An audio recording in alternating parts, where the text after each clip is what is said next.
man. How Yo, you been? man. What's going on, man? I'm doing great. I'm so excited to chat with you all about this film. I'm so excited for this film to be out. I remember seeing it at Sundance when it was under another title. So I'm so glad that the world can finally experience this film now. This is a project that Macon has wanted to get off the ground for some time now.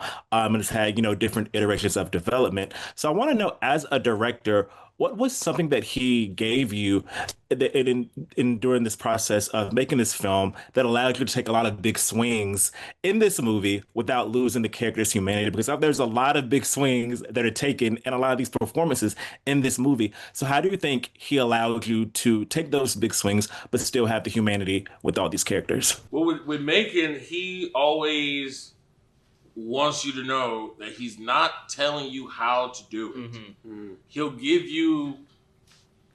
He leads the horse to water. Yeah, He'll give you little things that he knows will trigger something in you where Yes. you. No, Oh, he'll I give you get the it. pieces of the puzzle. Yeah. And Yeah, you figure it go out. Because ahead with no corners. Because Macon's also an actor, and so he understands that mentality, and so he just gives you a little nugget, and you're just like, I know what to do with this, Yeah. and it just sends you on this path Yeah. and gives you something interesting. And then when you knock a few of those out, where you crush those moments where he does throw those tidbits at you, now you get this trust with each Yeah. other of just now you feel like you know the character better, and also you know that he's actually watching you, he's taking care of No, you. he pays attention. I mean, Oh, Yes. yeah.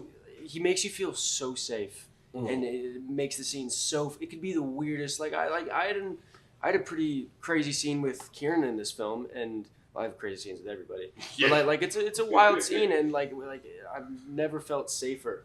You know, Yeah, and, yeah. I felt that Where it that could have with been every very scene. vulnerable Oh, and 100%. just- yeah. And he handles everything with such, what's the word I'm looking Grace.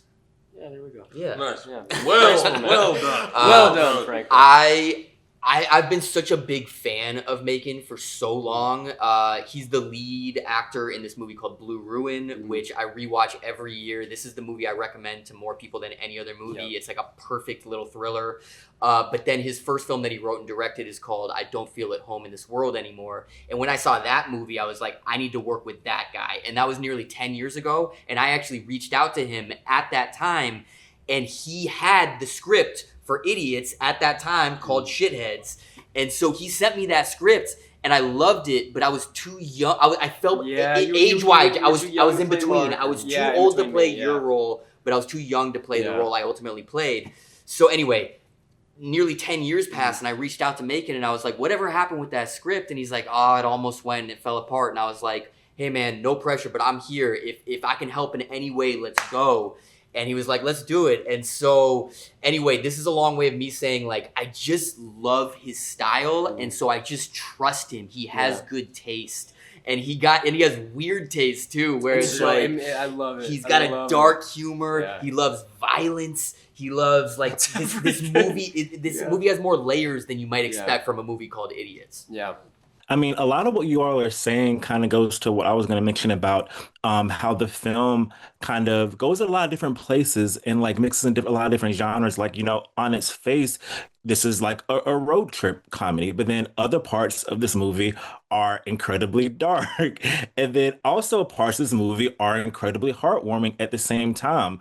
So how are you able to, I guess, infuse all of that in your performances? Because I feel like a lot of this could be a lot of different movies at once that are within this comedy film, which is not only a comedy, but a lot of different things at the same time. I think it's just playing the reality of whatever scene you're in, just being honest, and that sometimes means okay, you're gonna get this big kind of pratfall gag, kind of more classic comedy moment, and then other moments it's gonna be something that's very dark and kind of scary, and then another moment that's kind of profound, O'Shea's character is very religious, and so there's moments of that, and I think it's just the writing was so good that it's just let's play just the honesty of this scene, and the tone, even though it goes back and forth, it still feels part of the same film. Yeah, and it's that goes just back into that trust that you have to have, and I think when you're in a special place where Macon was of his all around creation of this, this is his baby, you know, and I just you kind of go in knowing that he knows where to put the pieces, and it's up to him to make this thing blend into something really nice. Because, like you said, it could feel like this is part of a different movie, you know. But this was so, and also that's how real life is. It ain't all laughs, you know. It ain't all screams either. I mean, part of what I love about this movie, and what I love about Macon Style, though, is how erratic it can be, where like one of the funniest moments in this movie is immediately followed by one of the darkest moments. And so he makes it so you can never get comfortable. Whenever you feel like you're comfortable, he's going to pull the rug out. And as an audience member... And it's so intentional and it's so smart, and it does keep you locked in because you're invested with these characters, you're invested in this story, and you're just... You don't know what's happening. Just when you thought it was safe. Every second, this movie betrays you. Yes, And, keeps you on your toes. It does. I mean, you know, I think I remember laughing at like a gag in the movie, and then like that's immediately undercut by something like, wait, this is kind of intense, and then it's followed by another, and then it's another laugh. Then it's like, oh, this is a sweet moment, but it's like you're never really in that feeling for a long period of time because it's constantly like going in and out of different feelings. So I felt like that first teaser trailer was so perfect. It was wild. Yeah, I feel like I was like, oh, yep, that's exactly how I felt. Yeah, I mean, or even on the poster, you're like, why is Mason's teeth bloody? And you're like, okay, what happens? Like, you're like, what happens in this movie for us to get to that point? And I think that's like perfect encapsulation of that. And lastly, before we go, I was like a third through this movie when I realized, wow, Dave and Mason have been in a movie before together. Completely different movies. What was this experience like compared to the last one? Are there any similarities or differences? And, you know, working together once again.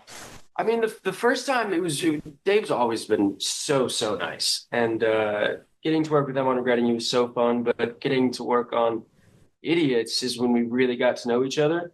And we just didn't have a lot of scenes together in Regretting It. Not much. But I just remember how nice Dave was, and I was like, somebody that nice, there's no way it's real. It's got to be a thing. It's got to be something. 100%.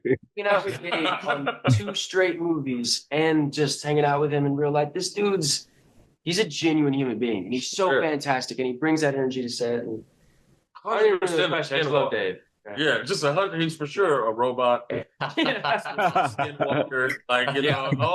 We're still trying to figure out, but he's certified, and that's definitely on your guys' side. Yeah, you know, and here to help. He and I worked together on a show / movie / It was a Quibi project. Okay. Yeah, 2019. R.I.P. R.I.P. I was gonna say R.I.P. Quibi. Yeah, bro. R.I.P. Quibi. So like, when Dave told me that he needed me for this, and he thought I'd kill the role, you know, that kind of lit a fire under me. But I will say this: I asked you, do I do anything weird in the movie? I said, what you mean? Like, define that. About weird. No, you know this. I go, you're good. I do all the weird shit. I'm on my way, baby. You're not alone, dude. Not alone.